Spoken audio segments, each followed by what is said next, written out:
What if everything you think you know about Cuba is only half the story? Vintage cars, colorful streets, music, the Cuba the world falls in love with. But behind that beauty, 11 million people live a reality most visitors never see. Chrome flashes in the morning sun as a line of old Chevrolets and Buicks rumbles along the Malecon. Their paintwork glows with the faded colors of another era: turquoise, cherry red, pale yellow. Each car is a rolling memory of the 1950s. Engines cough and growl, echoing off seawalls and narrow streets. Ornate hood ornaments, white wall tires, and polished steering wheels hint at a time when these machines were the pride of Havana. For many, these classic cars are the first heartbeat of Cuba, a moving gallery, timeless and alive. But what stories lie beneath the shine and the roar? The streets pulse with their own rhythm. Laughter drifts from open doorways and corner cafes, mixing with the steady beat of distant drums. Vendors call out as they wheel carts past chipped curbs, their voices rising above the hum of conversation.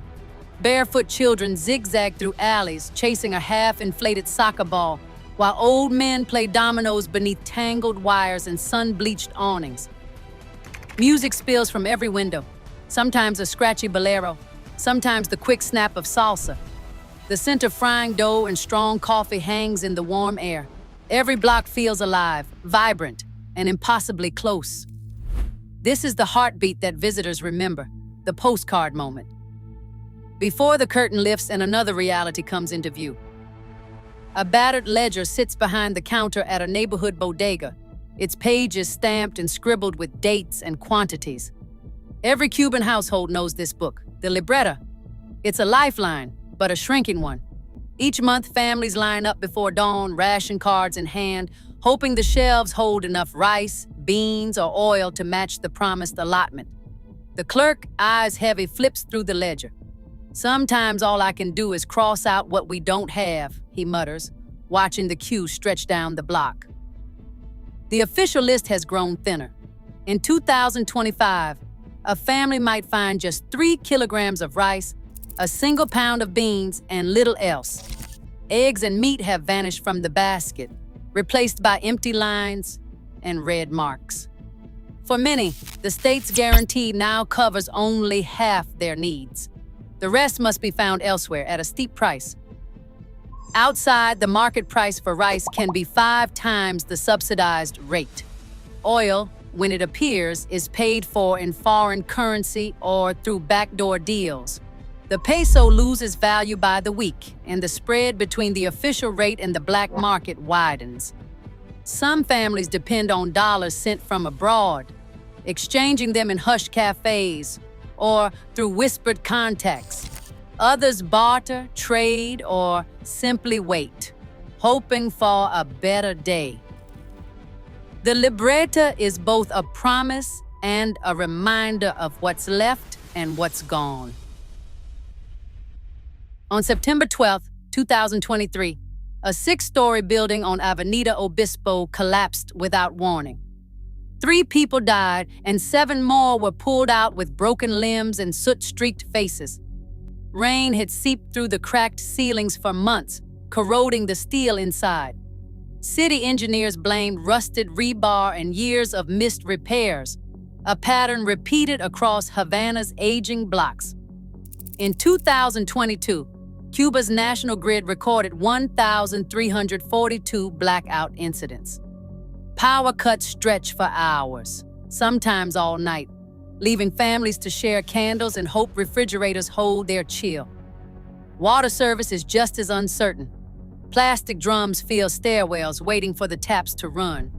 The sound of a generator means someone is improvising, if only for a while. Municipal audits list thousands of buildings in urgent need of repair: crumbling walls, leaking pipes, elevators frozen between floors. Ernesto, a maintenance worker, moves from block to block with a battered toolbox and a list that never shrinks. Sometimes it's a patch, sometimes just paint, a small stand against decay. In clinics, peeling paint and patched wires speak of endurance measured in days and nights, not years. The cost is counted in patience and quiet resolve.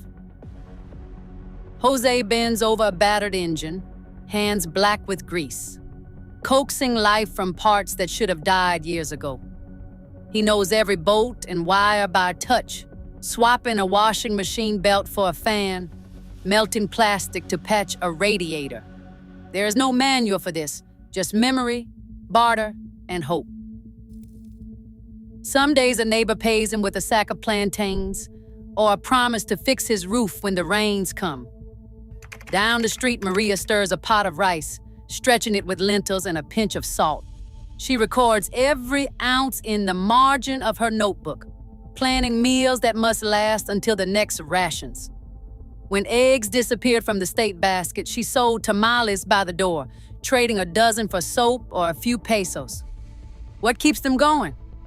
Maybe it is pride, maybe it is love, or maybe it is the quiet art of making something out of almost nothing. Ariel paints murals by day and plays guitar in the plaza by night, earning just enough from tourists to buy a bag of rice or pay for mobile data. Luz welcomes guests into her small home, running a paladar that doubles as her family's dining room. Each meal is a blend of tradition and invention, each song a reminder that culture is both work and refuge. Even as scarcity shapes their days, hope finds its way into every shared plate and every chorus sung together.